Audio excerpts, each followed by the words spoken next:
感が一番好きです。怖いとは思ったことはないです。野田じいじです。11歳です。レーシングドライバーです。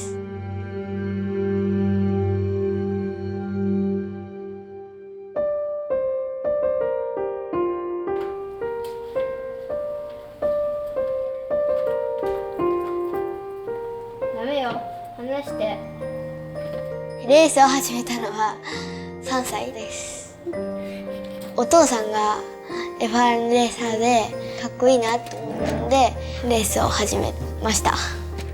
3歳の誕生日の時にレーシングカートを与えて乗せたっていうのが、やるきっかけになった。本当に大人に全く負けないような走りを F4 ではできるようになった。今まで数えきれないぐらいのレースに出て数えきれないぐらいの優勝してます。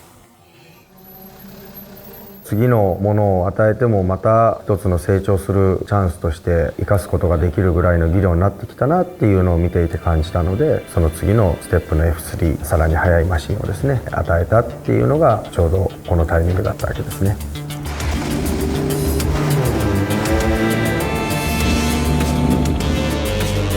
今は F3 の方が難しいと思ってます。4と F3 はもうかなり大きな違いがありますね。エンジンのパワー、ダウンフォース、コーナリングのスピード。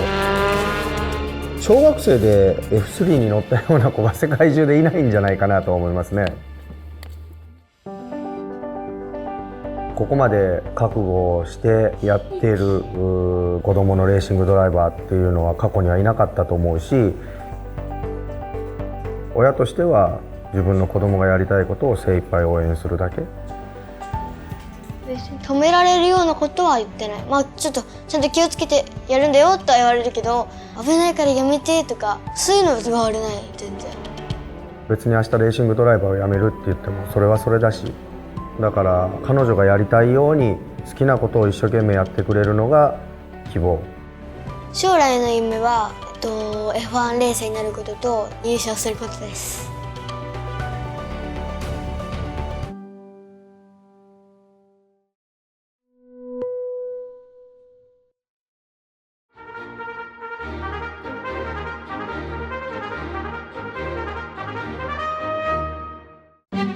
This is the town of Banaue. It's in the Philippines. It's known for two things: gorgeous rice terraces and these amazing wooden scooters.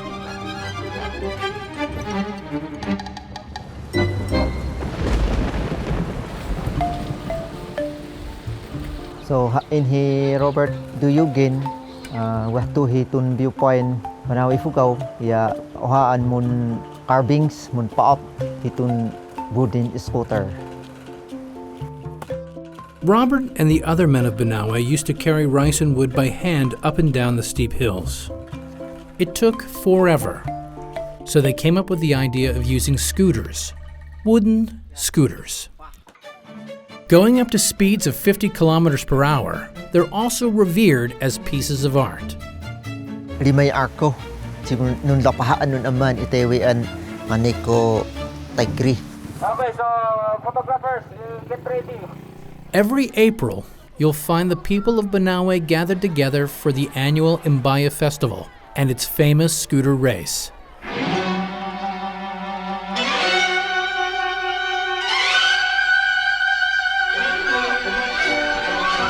Nung pitlua ang nangapak ite ang scooter race ito hitong Banaue.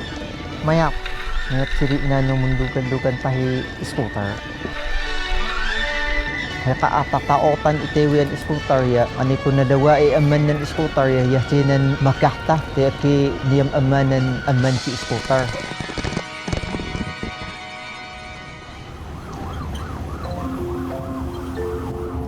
Ani ko wooden scooter ya, takno mipati ko nan aakte ang scooter, hinan wajanan impayah, takno mipati ko nan kortura mistu hitun Panawaw an hitewian scooter ya at si mamait nan kortura ahyanan hiyay ohahi chayawon wino chayuwon chi tawles an umari hitun Panawaw.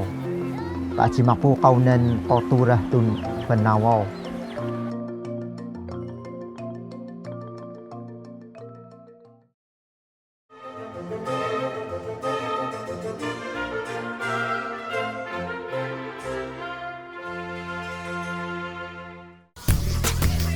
When you tell people that I run a slot car, they go, "What? What's that? I never heard of that before." When they first do it, they go, "Wow, this is fun." I am Buzz Frank Perry. I am the proprietor of Buzzarama, the slot car racing center of the world. On your mark, get set, go! Slot car racing is a hobby sport that's participated in all over the world.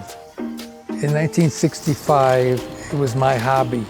I was one of the first to open in New York. There was 48 places like this in the city. Today, I'm it. I'm the lone survivor.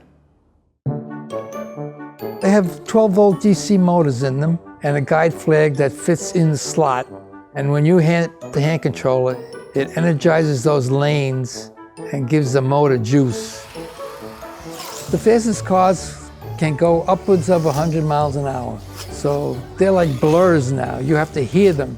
You wing, wing. You can hardly see them. You have to listen to them. You go, wow. Kids play with computer now, and there's no interaction with anyone.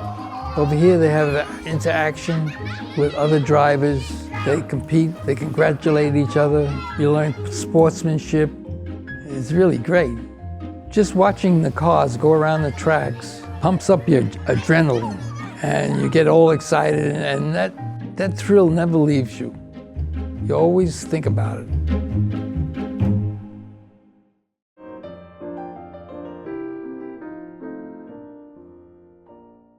In 1904, St. Louis hosted an Olympic marathon for the ages. Overshadowed by the neighboring World's Fair, the poorly planned event was reduced to a lackluster sideshow, primed for disaster. During a sweltering 90-degree day, the runners were thrust onto a hellish route that cut through car traffic, rocks, thick dust, and 300-foot hills.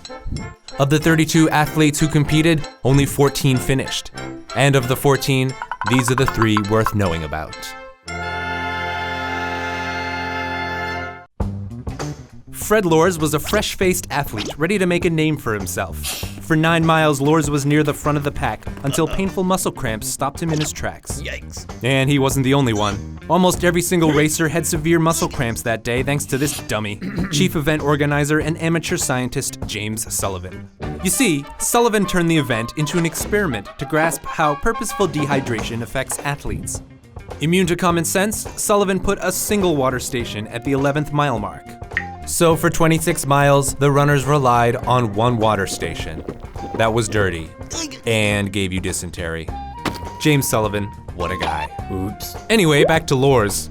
With the sun beating down, road dust clogging his lungs, and his muscles spazzing in protest, Lors had enough and traded in his 2 legs for 4 wheels. He hitched a car ride to the 19th mile mark, got out, and gingerly ran through the finish line. The crowd went wild, but before the gold medal could be placed around his neck, his ruse was discovered. Next up, Andrin Carbajal. He was a 5-foot-tall Cuban national and former mailman turned athlete. To get to St. Louis, Carbajal had to raise money by competing in running events, including a 700-mile race across Cuba. Once he got to St. Louis, he was easy to spot. Among the sleeveless shirts and thigh-high shorts, Carbajal wore a billowing long-sleeve shirt, cut-off slacks, and work boots. He didn't dress like a sports champion, but damn did he run like one.